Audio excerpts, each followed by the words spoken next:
মোনাজাত ইটা মনে আস্তে আস্তে উঠতে যাইব। তো উঠোনের আগে আপনারা আমরা একটু যদি হুশ হই তাহলে মনে থাকবো। কি করেন আপনারা?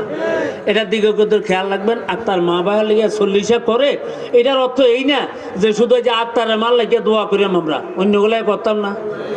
মাইকের আওয়াজ যদ্দূর যায়, সারা পৃথিবীতে যত মানুষ আদম নবীর থেকে এই পর্যন্ত কবর গেছে, যারা পরিমাণ ইমান লইয়া আক্তারের উসিলায় সকলের লাগে দোয়া হইব। আল্লাহ সকলকে কবুল করুক, সকলে কোনো আমি। বিশেষ করে আক্তার যেহেতু তার মাল লেগে আয়োজন করছে, আপনার তো কোনো ঠান্ডা মান্দা নিছে না। আমার আওয়াজ হইনা সকলে চাইন, আবার এটা মনে করি না মফিজুজন আইছে, দেলারুজন আইছে, আর মাল্লা আবুল কালামজন আইছে, তিনটা তো হেই মার্কা মার্কা পর্যন্ত আঙ্গনে একটা মার্কা আছে। তো আজ যে কোনো এই মার্কার কামবা এখানে হইতো না।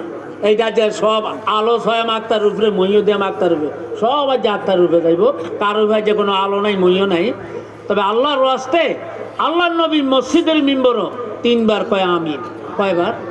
সাহাবারা প্রশ্ন করে, এটা কোনো যে হাসাইয়া বুঝাইয়া কইতাম না, ডাইরেক্ট আল্লাহর নবীর সাহাবিরা জিজ্ঞে, হুজুর কারো লগে কথা ছাড়া 3 বার আমিন কইলেন, কারণ কি? 2 বারেরটা থাক, 1 বারেরটা শুধু শোনেন।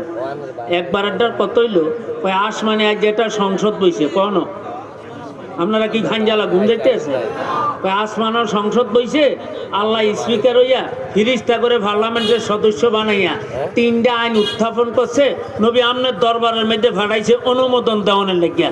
মারাবা সংসদ বইয়া আসমানো অনুমোদন দেয় মাটি। খেলা কি এটা বুঝলে তো সারে আর কি ওয়াবি শুননি কখন লাগেনি, এনে তো খেলার শেষ দিয়ে লিখতেছে 2 মিনিট।